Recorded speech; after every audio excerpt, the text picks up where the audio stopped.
Hey everybody, it's your girl Neil, and welcome to another exciting episode of Simply Nail's Tiny Studio. How are you doing today? It is Wednesday, July 30th, 2025. Oh my God.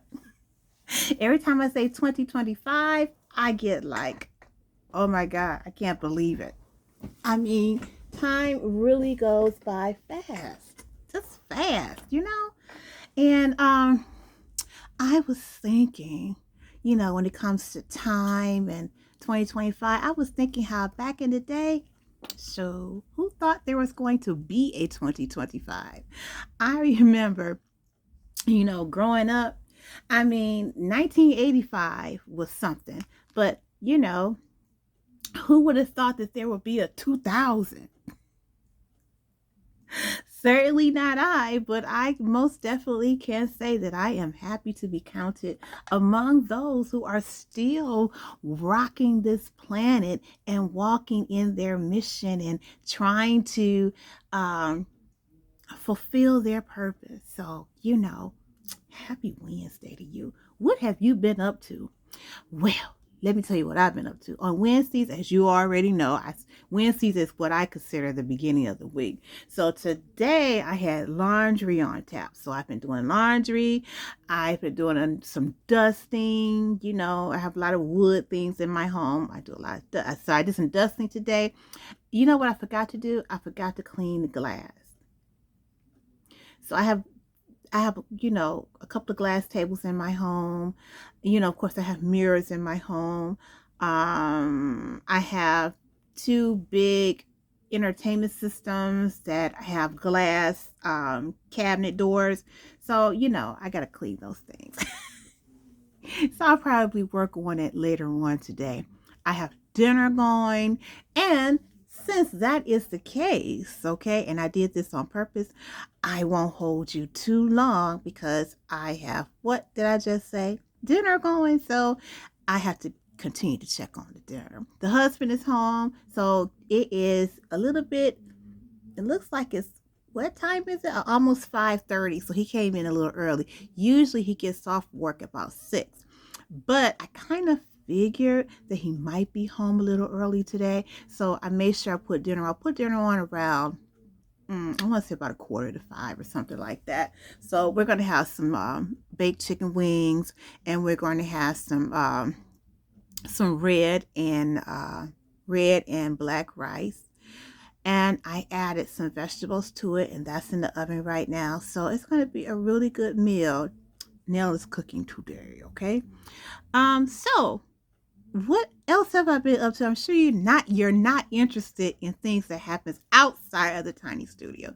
You want to know what Nell has been doing inside the tiny studio. Well, I completed my very first painting, and you get to see it first. Are you ready? Are you ready? Okay, don't laugh. Don't laugh. All right, here we go. Oh, so this is my very first painting. I am an abstract artist, and this is my first completed painting. I am so excited about it. I am very, very excited and very pleased and happy. Um, I noticed some things that I need to work on, so I am educating myself, but I'm just really, truly having fun. It's abstract, so you can turn it, hang it in different ways, or, you know, it is an abstract painting. Yes. Your girl did that. Yes, I did. Yes, I did. My son Kyle came over yesterday, and he was like, oh, mom, you're finished. You're finished. Can I take it home with me?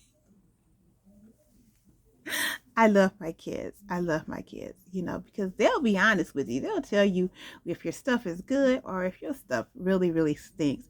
But I had this sneaky suspicion that my kids are just proud of me proud of me getting started again painting. I think that's what everybody is really excited about, is that I'm just back into the game again. But that's my first painting. I I put some varnish on it, to protect it. And so now I am on to something else, and I already have an idea about what I want to do next. So I'm really excited about it. I really am. I'm really excited about it.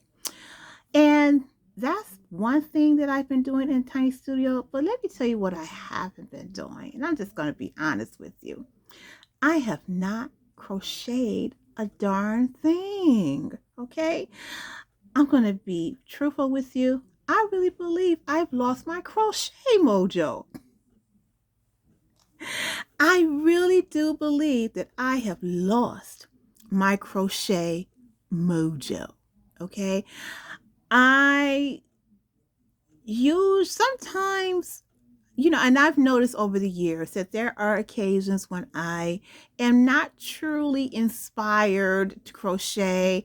When you have a business, being a fiber artist, when you have a business too that kind of, meshes with your passion, when you have orders, you're busy working on your orders and cranking them out, but I don't have any summer orders. My orders usually come in the fall and winter, or during the fall winter season. So, I'm kind of like on a crochet break, I guess, but I really shouldn't be, because I have all these whips I need to be finishing, such as my grandmother's blanket right there, such as trying to figure out what I'm going to do with that one. That it was a lapcan. Try to figure out what I'm going to do with that, if I'm going to frog it. I really don't think that I'm going to frog it. And the reason why I'm not going to be able to frog it is because there are like 5 different fibers in that particular project right there, that particular whip. I was experimenting with freeform crochet, and I stopped, working on that particular project back there, and I ran out of yarn.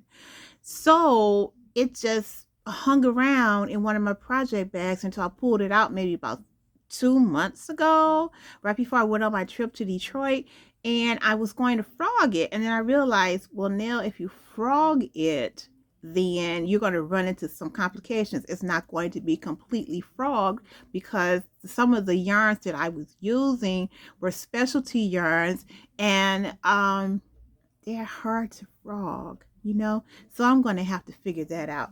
Also, you see that blanket right there, was part of my spring equinox project, if you recall that. Well, I am in the process of frogging it, but I have yet to get to that point. It's sitting there to be frogged, but I haven't done it. And I just haven't been inspired. I haven't been inspired to pick up my hook. I just have not been inspired to do it. But I know that this weekend, everyone, on Saturday, the Learn to Crochet with Nell class will continue, and we will be working on treble crochet. All right. So that is something that may inspire me to crochet and work on my projects, but I just don't think it is. I just don't think it will. I mean, because that's something different. Teaching something is different than me finding my passion and getting back to crocheting, if you know what I mean. And I'm the type of artist where I like to be inspired, and I have to be inspired to really put my all into it, and because if you're not focused and you're not passionate about your crochet, what can happen is it can lead to a lot of mistakes. And that's one thing that we crocheters, we do a lot, is we frog a lot and we count a lot. And the thing is, you want to remain focused when you're crocheting, but you want to be in your happy place. You want to be in your happy zone. And I just haven't been feeling it. So what I've been doing to try to gin up my Crochet Mojo is like I took a break and I started painting. Now the colors really activated me. I really became excited about all the colors and making the colors and putting together, you know, just putting together my own color palette. I really, really enjoyed doing that. And that's one of the things I'm finding that I love about painting, because with this project, with this painting, I made the colors. The only colors that I did not make that you see on this in this painting is are, let's see, white, black, and blue. Now I did not, oh, and yellow. Those colors, let's see, white, black, blue, and yellow. Those colors I did not make. Those are your basic primary colors. Everything else I made the colors. Even that blue that's up there with the gray, I created that color, put that color together. The browns, the greens, the oranges, the pinks, all of that I was able to create on my painter's palette, you know, this color as well. You know, everything else besides the blue, the blue, the yellow, the black, and the white, everything else I created. So that inspired me, but it did not truly inspire me in the way of getting back to crocheting. Now, I plan on going to Hobby Lobby over the weekend and picking up some things to go to this particular blanket, because that blanket right there, my grandmother's quilt, and it's called the Granny quilt, the Granny crochet quilt. 90% of that blanket I used Petit Fours Galore, and that is the name of the shade that I used from Sugar Wheel over at Hobby Lobby. So I'm going to grab maybe about 3 more skeins of that. And, you know, maybe when I go to Hobby Lobby and pick up that yarn, maybe I'll get inspired by hanging out in the yarn section. Now, I remember when a few years ago, maybe right before the pandemic, I would head over into Hobby Lobby and they had like yarn paradise. They had like 4 whole rows filled with yarn. Now we're down to I want to say a row and a half. A row and a half of yarn. That's it. And that's, you know, that just makes me sad. It really does make me sad, you know. So I was over at Michael's 2 weeks ago, but I didn't look at their yarn. I'm really not a Michael's yarn person, because I used to be, and that was before I started going over to Hobby Lobby. But I really know that Hobby Lobby is a place I really shouldn't be. I really shouldn't be giving Hobby Lobby any of my money, but I did stop shopping there, but on a regular basis. But I just love that particular yarn, that Petit Fours Galore yarn. I just love it, and I'm gonna have to work on this. I'm gonna have to work on it, you know. But you know, besides painting and trying to find my crochet mojo, I've been, you know, really into looking at what's happening in the fashion industry. As you already know, I'm a journalist, and so, you know, I dabble in political journalism and in a social consciousness journalism, but also in fashion journalism. So for years I've been writing different pieces about fashion. And you know, being a journalist, the fashion journalist part of me, I'm really into WWD every day, which is Women's Wear Daily, and then also Vogue, which I read faithfully, have a subscription to. You see Anne Hathaway is on. It's really appropriate that she is on the cover of Vogue because we just saw her, didn't we?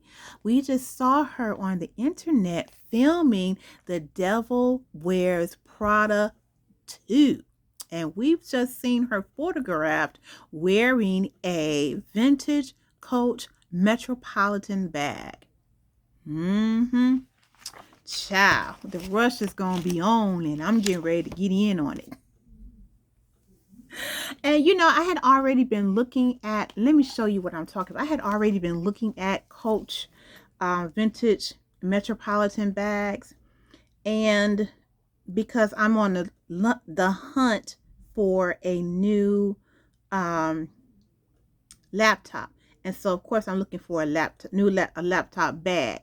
But instead of me going and getting something that's brand new, I like vintage. And so I've been looking at different vintage Coach men's bags. And the Metropolitan, and I think there's another bag that is basically a vintage, from the vintage Coach men's line. I've been really eyeing. And now that Anne Hathaway is out and about with this Coach bag, I figure I better make a move soon, right? Anne Hathaway, I'm putting it here in my phone. Filming. Filming Devil Wears Prada 2. Okay, let me see if I can find it. Oh, there it is. Found it. Okay, here's the bag, y'all. Okay, y'all see that? That's a vintage Coach bag. That's the Metropolitan. Okay, you see that? That is so nice. I think that's the Metropolitan. Let me go check. Because you know what? I hate to give you guys bad information.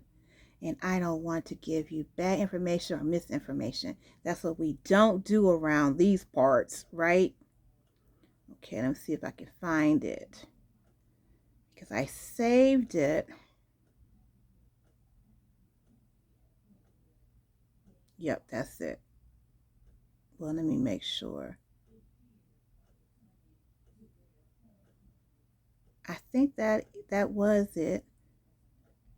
Yep, here it is. Or maybe it's not. Maybe it's a Beekman.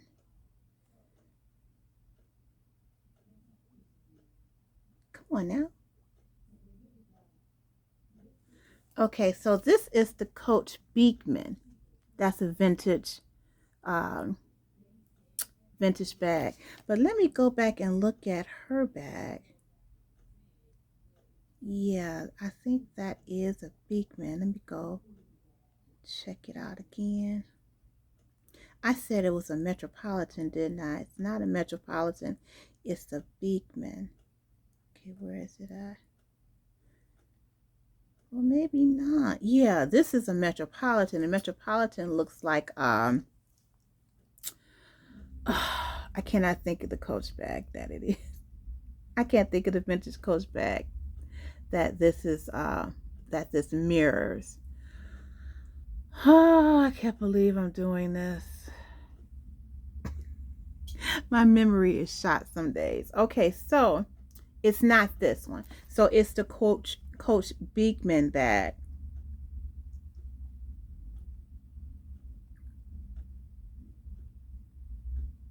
Let me see, because I'm talking crazy. And I'm giving out misinformation. I just know I am. And I hate that feeling. That feeling when you're giving out bad information. Anyhow, like I said, once the movie comes out, there's going to be a run on that bag. It's a vintage bag. I want to call it the Metropolitan, but it's not the Metropolitan. It's a vintage Coach bag. Let me see, is that one it? No. And right now, it's at a reasonable price. Right now, you can get it for, 50, 100. Oh, I found it. It's called a Lexington. Here it is. There it is. Y'all see it? Let me pull it up. I found it. The bag that Anne Hathaway is carrying while filming The Devil Wears Prada 2, she's wearing a Lexington. That's a vintage bag. And right now, from what I see, that price is $175, and it must be in good condition. Let me check it out and make sure. Yeah, it's in pretty decent condition. Let me see. This is a late 70s, 80s bag. Yeah, this particular bag right here, the Lexington, on eBay now, it's $175. So let me tell you, by the time the movie come out and everybody see Anne Hathaway wearing that vintage Lexington bag, that price is going to go up. Okay, now that particular bag on eBay right now is $175, and it is in decent condition. It looks like it's in A condition. All that probably needs to be done to it, it needs to be cleaned and it needs to be conditioned and everything. But on the flip side of that, there are, the price is going to go up. Okay, even the cruddiest, most beat down Lexington is probably going to start off at $175 when that movie comes out. So my thoughts are to get in on the ground level right now. And I have already been looking for a good vintage bag to wear to put my laptop in. So now I know that I really need to get it together and get a good bag. But see, I don't want it to be too good, because if it's in too great of a condition, then I'm going to have to shell out the big bucks. And we don't do that. We don't do that. I know how to rehab a good Coach bag. I know how to bring it back to life. So what I'm looking for is a bag that, has some error, has some flaws in it that I know that I can take care of. And I want to do it like that. So the lowest I've seen a really nice vintage Coach Beekman, Coach Metropolitan, Coach Lexington, the lowest I've seen it is $50, and the highest I've seen it is $175. So somewhere in between. And I'm willing to spend between $80 and $90 for it. I'm willing to do that because it's a nice size bag. It's not a little bag. It's a briefcase basically. And I understand that, and that's a lot of leather. That's a lot of leather, a lot of vase, and a lot of brass and a lot of vintage, right? So I'm willing to spend that much. However, I know I'm gonna have to hurry up and do it because, already in the vintage coach groups, everyone's already been talking about it. So I'm sure that just like my eyeballs are out there on eBay doing this, just like my eyeballs are doing it, vintage Coach lovers are doing it too. Okay, and that's not just the buyers, but people who want to sell, who will be interested in selling that bag, because there will be a market for it as soon as the film hits. Mark my words. As soon as that film drops, there's going to be a run on the vintage Coach Lexington bag. Okay, and see, Coach is just such a wonderful, wonderful brand. I've been rocking Coach for a very, very long time, and I'm going to tell you right now, if you get into vintage Coach, child, you have got yourself a treasure. And lately, it seems as if Coach is really, really coming back. It's making a huge comeback. And what I say about it, when I mean a huge comeback, what I'm really talking about is that Coach is being considered luxury wear these days. And that is wonderful, wonderful for them, because this is something that the Coach executives have been working on. They've been working to bring themselves to a point where they can be considered luxury, and they can be just as competitive with luxury, or the brands that are considered luxury brands. So you have like LV, Louis Vuitton, yes, Saint Laurent, you have Chanel, what else you have? Gucci, you have a lot of different brands that are considered luxury accessory brands. And Coach was always considered to be a contemporary brand, but nowadays Coach is reaching that status, child. And the best way to gauge it is by the Bible.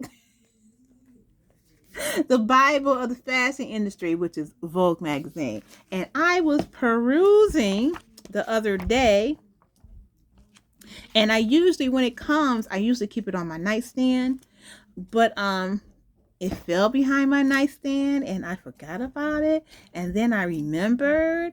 But anyhow, I was perusing the magazine in bed last night, and I came across this ad.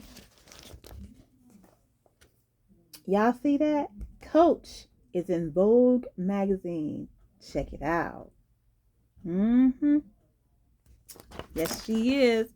And I'm thinking, I see that's the Coach pillow tabby, and I can't think of this one. I can't think of what this particular Coach bag is, but let me look it up. We're gonna that's what we're gonna do. I know a lot of journalists don't do that today, and I know that a lot of you are probably used to misinformation or disinformation, but I'm not that girl. If I say something, I want to make sure that I'm accurate and that I can point you in that direction, the right direction. Okay, so hold on, let me see if I can find it. I'm going to the Coach website.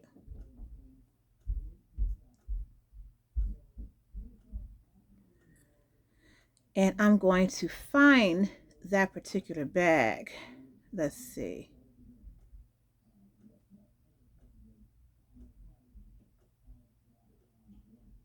Let's see. Handbags. Okay. So this looks like the tabby shoulder bag. So that's the tabby shoulder bag. Okay. I think this is it right here. Yeah.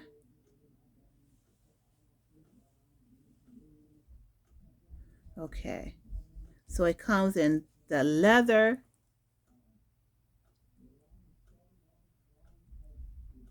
There it is.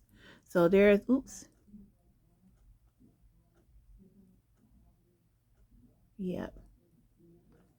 So that is the tabby shoulder bag. Okay. The pillow with the pillow quilting. So that's what you see right here.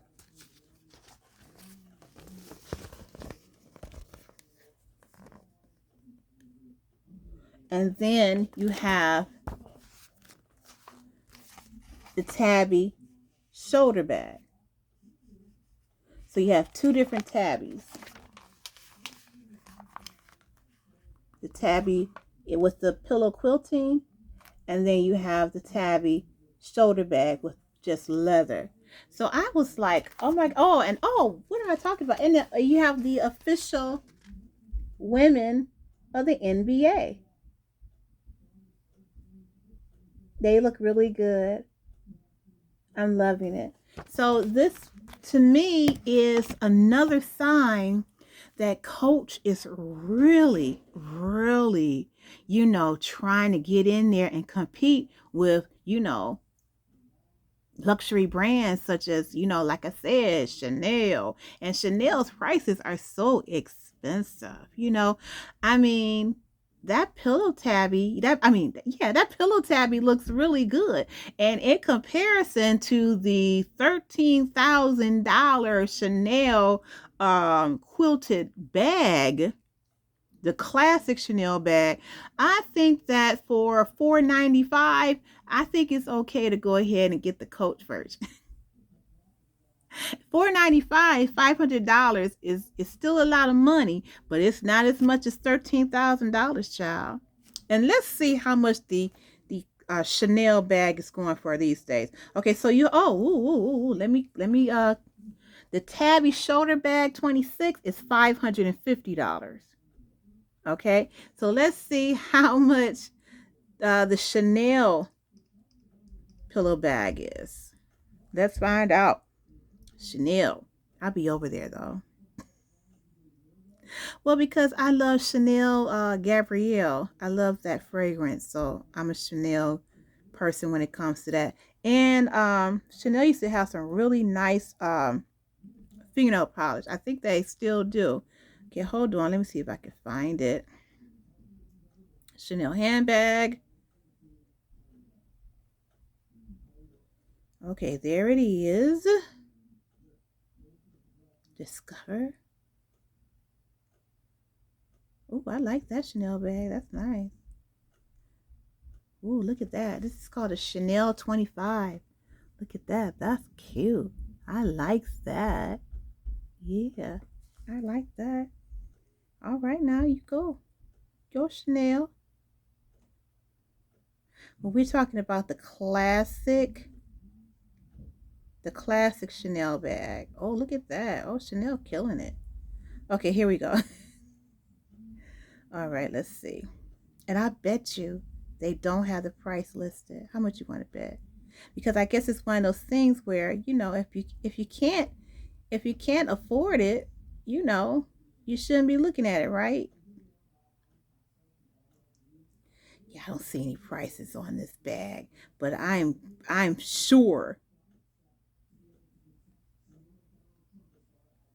I'm positive that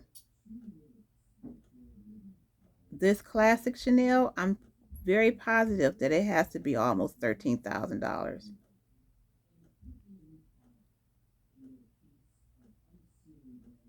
Okay, so let's see. The classic 11-inch bag with lambskin and gold toe metal is going to set you back 10,000. Can you see it? Let me see. 10,800 bucks. Okay. All right. So let's see.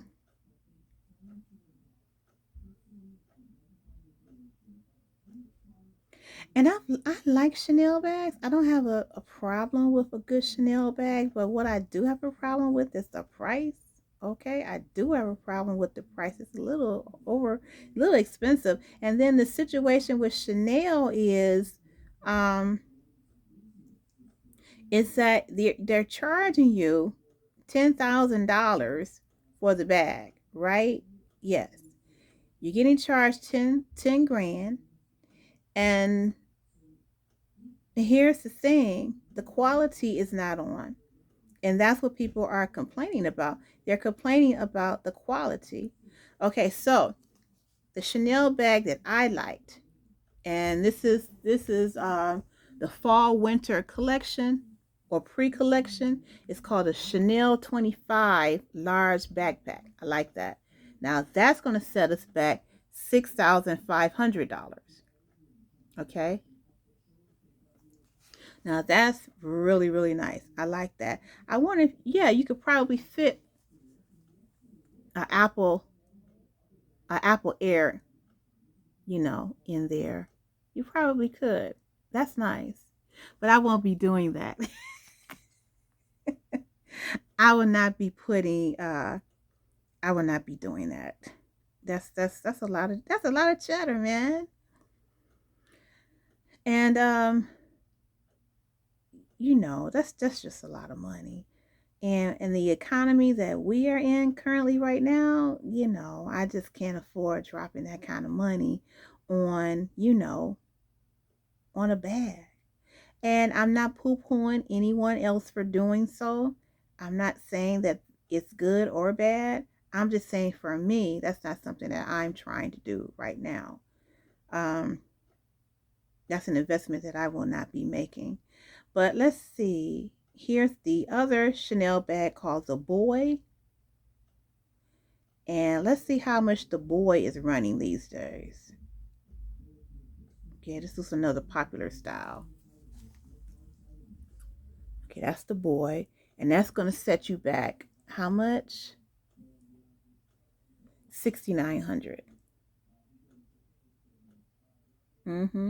So Coach is really trying their best, and they're doing a good job of competing with luxury brands. And I'm not against it. I am definitely not against it. And because I feel, I love Coach, and I think within the last 6 years or so, they've been putting out some really cool stuff, in my opinion. Some really nice things. And I'm trying to see, there's a bag that I like. I like the Brooklyn, but there was another bag that I liked that was really big. I think it was called I think it is the Brooklyn. But they ran out of it. It was like sold out everywhere. Okay, like here it is.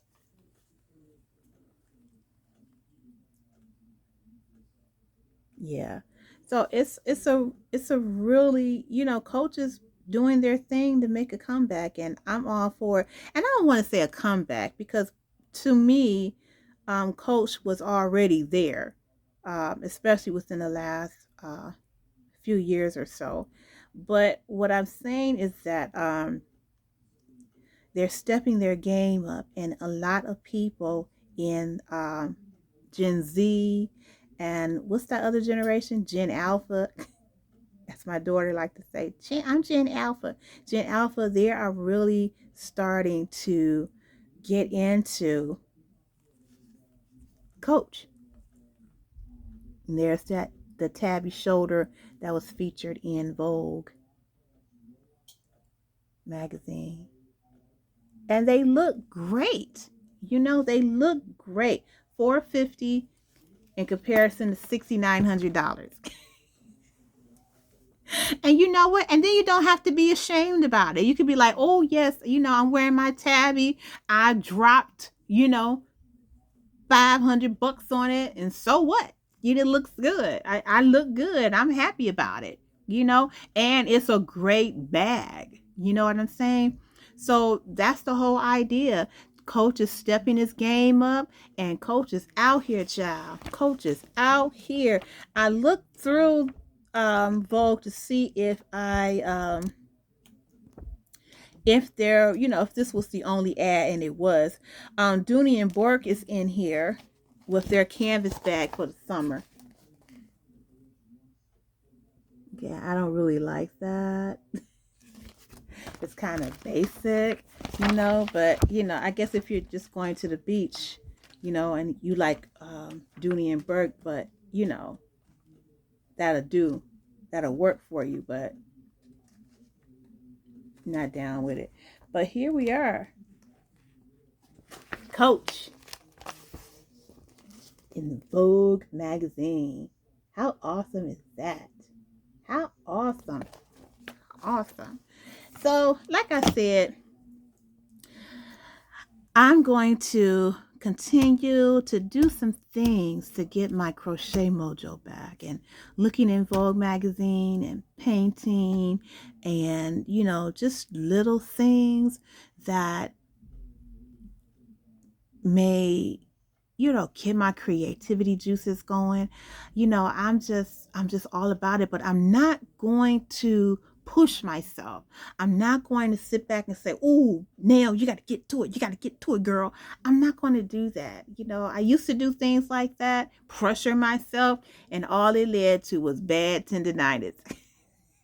So I am not pressuring myself. I think one of the things that I've learned in growing as a woman and becoming more mature and secure in who I am as an artist is that I understand that things have to flow.